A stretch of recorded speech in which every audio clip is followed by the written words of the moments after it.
Hello guys, start करते हैं episode 8। Episode के शुरुआत में सुहाग को दिखाया जाता है जो उसी लोकेशन पर आ जाता है। यहाँ पे उसको बुलाया जाता है और वो एक इमारत होती है, वो उसके अंदर चला जाता है।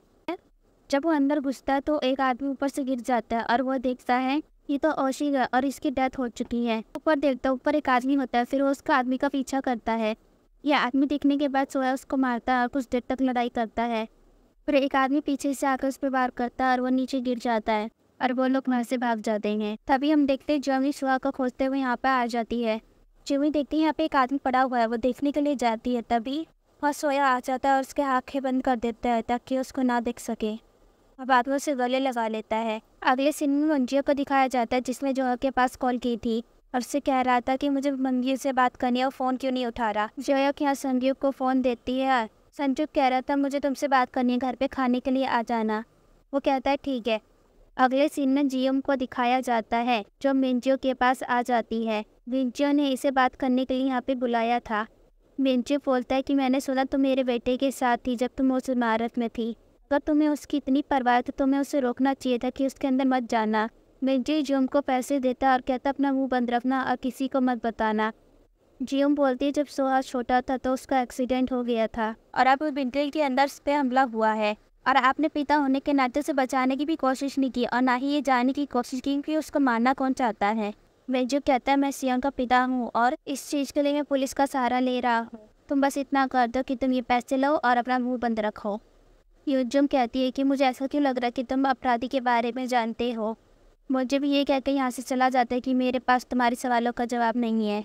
अगले सीन में हमें यांसिक को दिखाया जाता है जो सिया के घर के बाहर है और यांसिक के हाथ में एक बैग होता है। बाद में हमें फ्लैशबैक सीन दिखाया जाता है जहाँ यह हौसिक के साथ था। वो एक बिल्डिंग के अंदर होते हैं तभी उन्हें पता चलता है आदमी आ चुके हैं। वो अपना बैग यांसिक को दे देता है और कहता है अभी के लिए तुम यहाँ से चले जाओ। योनसिक कह रहा था मैं आप यहाँ अकेले छोड़ के नहीं जा सकता, पर योनसिक उसे जाने के लिए कहता है। अगले सीन में ग्योंग को दिखाया जाता है जो म्योंग्यो के साथ होता है। दोनों यहाँ पे खाना खा रहे थे। हेंकिल मिंग्यू को खाना खिला रही थी। हम बात देखते हैं कि आज जिम भी आ गई थी तो जेनो बोलती है कि आप इसको ऐसे खाना खिला रहे जैसे आपके पिछली जन्म का बेटा हो। बाद में जेम्स कहती कि मैं आपके लिए गिफ्ट लाई हूँ और ये गिफ्ट में एक ड्रेस थी। एंग्यूम कहती है ये ड्रेस मुझे काफ़ी पसंद है। बाद में जिम बाहर आ जाती है और वो मिंग्यू से बात कर रही थी और मिंग्यू से कह रही थी मैंने अपना पहला जिम जो 4 साल पहले था मुझे फिर से याद आया।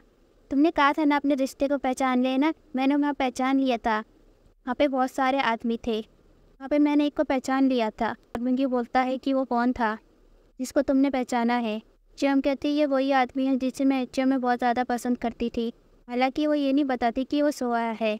और फिर वो मिंग्यू से जाती क्या तुम भी मेरे जियो से जुड़े हुए हो। वो यहाँ पे मना कर देता है और तुम्हें शायद जादुई घंटी को फिर से छूना चाहिए, शायद कुछ पता चल जाए। जियम कहती है ठीक है और वो फिर से जादुई घंटी को छूती है और उससे फ्लैशबैक सीन दिखाई देता है जहाँ सोया बीच के पास बच्चों के साथ खेल रहा था। साथ में ये भी देखती है एक लड़का और लड़की मिल रहे थे और ये दोनों पुल के पास मिलते हैं और उनके चारों तरफ आतिशबाजी हो रही थी और ये सीन उसको खुश कर देता है। फिर वो किसी और आदमी को देखती है पर उसका चेहरा यहाँ पे दिखाया नहीं जाता। इसके बाद वो जादुई घंटी को छोड़ देती है और मिंग्यू उससे कह रहा था तुम्हें जादुई घंटी को फिर से छूना चाहिए, शायद तुम्हें कुछ और भी याद आ जाएगा। लेकिन जियम उससे कहती है कि इतना ही काफ़ी है। फिर हमें शाम का सीन दिखाया जाता है जहाँ मिंग्यू एक फ्लैशबैक सीन की बात कर रहा था और जो आदमी उसने फ्लैशबैक में देखा था वो और कोई नहीं मिंग्यू ही होता है। और वो लड़की जो 4 साल पहले युम के रूप में थी वो मिंग्यू के सामने झुक रही थी। अगले सीन में सियाग को दिखाया जाता है उसके घर के बाहर कोई बैल बजा रहा था, लेकिन जब वो बाहर आता है तो कोई नहीं होता। पर उसके घर के बाहर एक बैग रखा हुआ था। ये वही बैग था जो यांसिक के पास था। साथ में इस बैग के ऊपर पर्ची भी थी जिसमें लिखा था जो तुम्हें सबूत चाहिए वो इसके अंदर है। इसके बाद सोया उस बैग को अंदर ले जाता और सबूत देख रहा था। इसके अंदर डॉक्यूमेंट होता है और ये वही डॉक्यूमेंट होते हैं जिससे पहले होशिक देख रहा था। इस डॉक्यूमेंट में कर्जदार का नाम लिखा हुआ था जो कि ट्रक ड्राइवर था जिसका नाम हेक्स है, जिसे हम जानते हैं वो एल्सियन का पिता है। बाद में उसके पास एक डॉक्यूमेंट होता है जिसके बारे में उसे पता चलता है ये अक्षय का पिता है। अब उसे पता चल जाता है जिसने कार का एक्सीडेंट करवाया था वो अक्षय था। फिर हमें फ्लैशबैक सीन दिखाया जाता है जब सोया युजिम के साथ था। जिम उससे बात कर रही थी कि पिछले अजीम का इंसान कोई आपका दुश्मन है और आपकी फैमिली बन रहा है तो उसे नाता तोड़ लेना चाहिए। और ये बात याद करने के बाद वो सोया फिर बैग में डॉक्यूमेंट डाल देता है। फिर हम देखते सोया घर के बाहर आ जाता है तभी उसे अर्जुन का कॉल आता है जहाँ उससे पूछती है कि तुम क्या कर रही हो। बोलता है मैं घर के बाहर हुआ कुछ ताज़ा हवा ले रहा हूँ। उस दिन सोया से कहती तो मैं ऐसा लगता है कि हम पहले मिले हो या फिर मेरा पहला जिम हो और एक लड़का लड़की फूल के पास मिल रही हो और साथ में आतिशबाजी हो रही हो। सोया कहता है मैं इसके बारे में नहीं जानता, लेकिन अर्जुन कहती है मुझे ऐसा लगता है कि ऐसा हुआ था और शायद ये हमारी किस्मती है, हम फिर से मिल रहे हैं। अगले सीन में देखते हैं जिम अपने होटल के अंदर होती है, तभी उसके पास एक कॉल आती है और ये फ़ोन अक्षु की थी। ये कह रहा था मैं तुम्हारे होटल में आया हुआ हूँ, तुम कहाँ पर हो। अर्जुन यहाँ से भागती है और अपने पिता को देखती है। इसका पिता सोफे पे लेटा हुआ था। ये अपने पिता को जानने के लिए कह रही थी, पर इसका पिता ऐसा नहीं करता और कहता है वहाँ पे मेरा घर काफ़ी गंदा हो गया तो मुझे यहाँ एक कमरा दिलवा दो। पर अर्जुन ऐसा नहीं चाहती, वो अपना पिता का हाथ पकड़ लेती है और वो उसे यहाँ से बाहर निकाल देती है। अब बाद में उसे टैक्सी में बैठा के भेज देती है। यहाँ पे सोया भी था जो ये सब देख रहा था। बाद में अर्जुन सोया के पास आती है और सोया कहता है तुमने अच्छा काम किया, तुम्हारे लिए सब कठिन रहा होगा, लेकिन हम शाम को आज रात साथ में जाएंगे, मैं तुम्हारे लिए आज रात का खाना बनाऊंगा। अजीम कहती है ठीक है। अगले सीन में जॉन का दिखाया जाता है जो डॉन के साथ होता है। जॉन डॉन से अपने प्यार का इजहार करती है और कह रही थी ये फूलों की अंगूठी मैंने खुद बनाई, मैं तुम्हें देना चाहती हूँ। डॉन कहता है तुम मुझे ये क्यों दे रही हो। जॉन कहते हैं मैं तुम्हें पसंद करती और इसकी मदद से मैं तुम्हें अपने प्यार का इजहार कर रही हूँ। अगले सीन में जेब को दिखाया जाता है जिसके पास हाना आई हुई थी। हाना जेको को फूल देती है और यहाँ से चली जाती है। इसमें एक लेटर था जिसमें लिखा था कि ये फूल मेरे मनपसंदा फूल है, क्या तुम्हें याद है। फ्लैशबैक सीन दिखाया जाता है जहाँ पर वह संगी के साथ होती है, जहाँ सनी इन्हीं फूलों के बारे में जे को बता रही थी। अगले सीन में जियोंग और सियोंग को दिखाया जाता है जो घर आ चुके थे और यहाँ सियोंग जियोंग के लिए खाना बना रहा था। जिम अपने पिता का जिक्र कर रही थी और कहती है जो इंसान मेरे होटल में आया हुआ था वो मेरा पिता था, वो जीवन में कभी खुश नहीं रहा, वो हमेशा उदास रहता था। मैं भी इन सबसे परेशान हो गई थी और घर से भाग गई। इसके बाद वो अपनी चाची के साथ रहने लगी। इसे मेरा बताने का मन कर रहा था इसलिए मैंने तुम्हें बता दिया। सीहो कहता है कि मेरा पिता भी अच्छा नहीं है, इसलिए हम अपने परिवार को पहले साइड में रख देते हैं, अपने बारे में सोचते हैं। और फिर जिम को खाना देता और जियम कह रही थी खाना बहुत ही अच्छा है। उसके बाद जियम शरण के कमरे में आ जाती है और उसको ये बैग दिखाई देता है जिसमें डॉक्यूमेंट थे। जियम इस डॉक्यूमेंट को निकाल लेती है और उसे पता चलता है बचपन में सियम का एक्सीडेंट मेरे पिता ने करवाया था। बाद में उसे याद आता है कि सोया कहता है अपने परिवार को साइड में रखते हैं और अपने बारे में बात करते हैं। बाद में वो सोया के पास आती है और उसे गले लगा लेती है। सोया बोलता है कि तुम क्या कर रही हो और कहती है मुझे कुछ टाइम के लिए ऐसे ही रहने दो।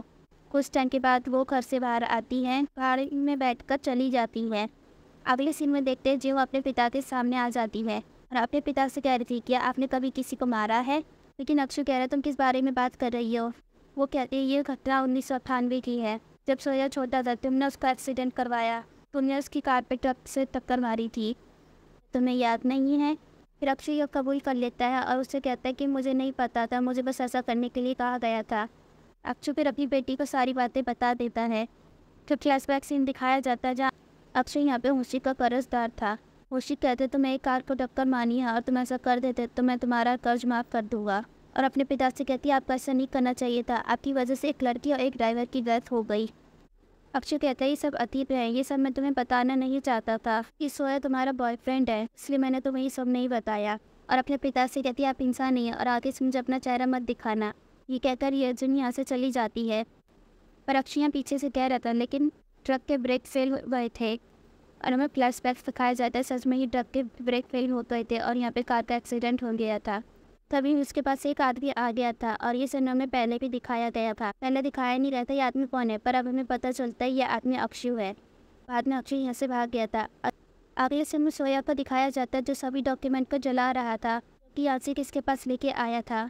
कभी बैग के अंदर वो एक कैसेट को देखता है जो कि 1998 की होती है। अगले सीन में जिम को दिखाया होता है और साथ में हाना भी होती है।